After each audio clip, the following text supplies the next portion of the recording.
surprised with what is coming out from the UCH background. That is one of most prominent and biggest federal teaching hospital we have in Nigeria. A lot of And money, in Africa. a lot of money has been pumping into that hospital. Now, for electricity to crumble its activities, is a sign of how rotten as Nigeria been, how unprepared and nonchalant attitude and the carelessness of our leader that's just a sign, just tip of an iceberg out of the corruption, out of decay that we are having in this country. It was an hospital as popular as that, as big as that, as important as that, being crumbled because of electricity power supply. It's not even the high costs. Is that what happened is that they don't even supply them electricity for almost 100 days. No electricity at all. So if you have somebody to be Almost 100 days if you in have such a facility. so if you have somebody to be treated in that place, you bring your generator. You bring your generator. You see, Nigeria, maybe because we have like we our life is not shaped. Our life is nebulous. It's to the extent that we are like water. You know, water. If water drop here, you block it in this place. It will look for another way to pass. That's how Nigeria reason. That's how Nigeria behave. You push us to the wall instead of us to turn back. We enter the wall. So maybe because we have been wired in that way to the extent that almost all of us we are government on our home. You have to generate your own power at your home. You have to in a particular in your environment. I mean your maybe LCDA. You have to provide road by yourself. You want light, you have to buy pole, buy cable, buy almost everything you need. You have to buy it. Water self, you provide it for yourself. So almost every house, every family in Nigeria, they are government. So that's why maybe we are able to avoid all their nonsense. And maybe because the way God creates us has make us to be able to adapt to every Did situation. God create Nigerians to suffer and die? That's what I'm saying. That maybe the way God created this. Let me tell you, this is where I'm going. In UK, during ash weather, you don't have light, you die. Don't you know? Because you need warm. If they burn you well during ash weather, go out and spend night outside. You will be frozen to death. If proper care is not taken. So inside your home, you need heater. Otherwise, you are going. You are gonna. During it, you need AC. There are so many people that die because. But in Nigeria, rain come, oh, we survive. Eat, yo, we know how to blow. So we maybe because we have been wired to be a survivor, so we can survive any under circumstances. You know what Nigeria passed through now? When Abacha was there, you know, no electricity, no fuel. No, that was when we experienced using sawdust to cook food. So they cut us from this place, we go the other side. Look at what is happening in Ibadan now. What is happening at Ibadan is enough to occupy Abuja. That is happening at UCH alone. It's enough to occupy Abuja. I mean, these are Nigerians' life being taken for granted. That's what I'm saying.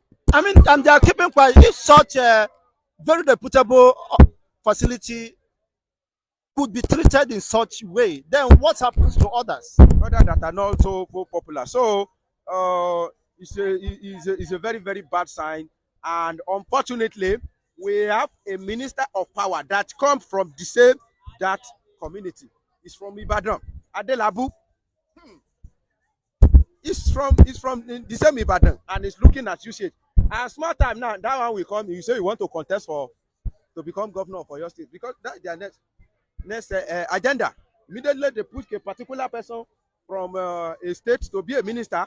The next thing, if he's from opposition party, the next thing is to go and campaign, is to go and contest against the sitting governor. That's the person they want to make to be next governor of your state. And people of Oyo now, people of Ibadan now, they have been seeing his performance. They have been seeing the recipe of what is going to be if he become governor of your state.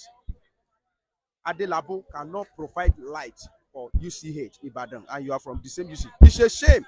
I don't know what Adelabu will do before Tinubu will sack him. It's a very that one alone has given this administration. But let me tell you, Mr. Anchorman, there are some things that you will not even express from devil. You know devil for his character, that this is a devil. One of the things that devil will do that will surprise you is to have compassion, is to have mercy on anybody. Devil don't have mercy. And you have no devil for that one as a character that mercy don't, I mean, devil don't have mercy. But when devil started have mercy, then you will know that something has changed somewhere. One of the thing,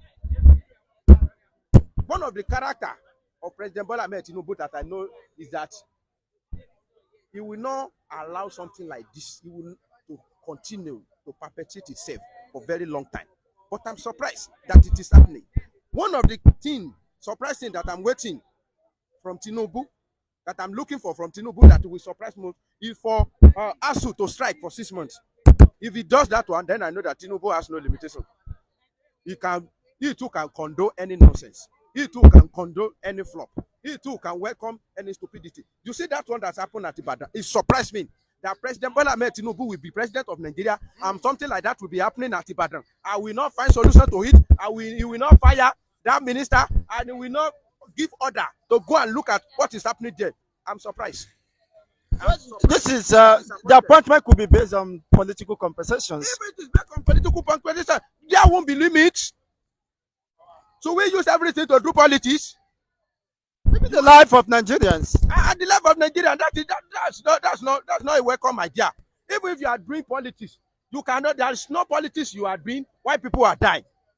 The essence of politics is to achieve, a particular goal, a very good goal. Maybe Not to kill people. maybe you don't understand that they don't care. If they care, they wouldn't have been jetting away for medical trips and vacations.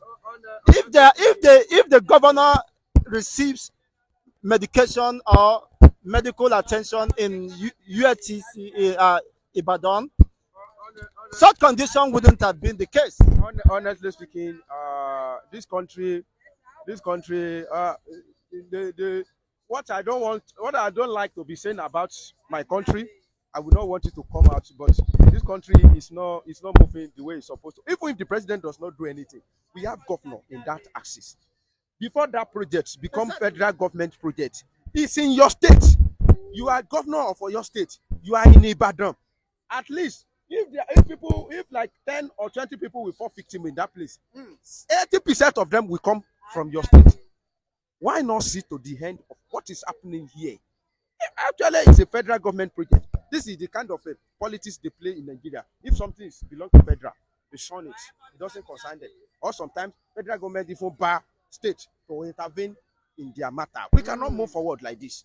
So president cannot do something, minister cannot do something, governor cannot even look into it and write, Mr. President, what is happening, and make sure that he pursue that thing and make sure that light is being returned to that hospital. It's very, very unfortunate. Honestly, because it's frustrating sometimes. I have been in the hospital, one of the general hospitals, where my son has issues. Of course, he was booked for an operation, and after 3 hours, he should have been in at the theater. The doctors said they were waiting for oxygen to be refilled. Oxygen, and people were waiting. You can imagine such. I saw frustration all over the doctor's face. So they are not even encouraged to give their best. Yes, of course. The working condition and environment is not. Discourage. We they use their hair or their blood to do oxygen. They also need oxygen to perform their duty. So it's very, very unfortunate. And before I go, in conclusion, when you see a particular flop in a particular sector, people take advantage of the flop. Of course. The flop that happened in the banking sector has opened so many people's eyes, and it has even created opportunity for so many people. I'm talking about our Naira redesign. When the problem started, since then people have realized that having cash in your hand is now money. Is beyond money. It has added more value So money in the cash is different from money in the bank. So if some people have like 500,000 naira, instead of them to carry it to bank, they call POS. Take, hey, you come and take. How much will you give me on top of 10,000 naira? Then they have turned it to business. Hardly you will go to bank now and you will see people carry bag to come and deposit in the bank. Because even in the money in the bank is no longer your money. So They will detect what you take out. thank you. The same way in the health sector, because of lapses in the government hospital, has given opportunity to all those private. Those doctors to go and establish their own private hospital and take advantage of everything that happened there. It has been very long, very very long. You see a doctor in the government hospital, they have their own private hospital. So many times they will be referring you to their own private hospital. Some of these things that the even government bring into hospital, they divide it and go and use it in their own hospital. So it is when something continue to be exists in a particular place, people will use as opportunity and it will become custom.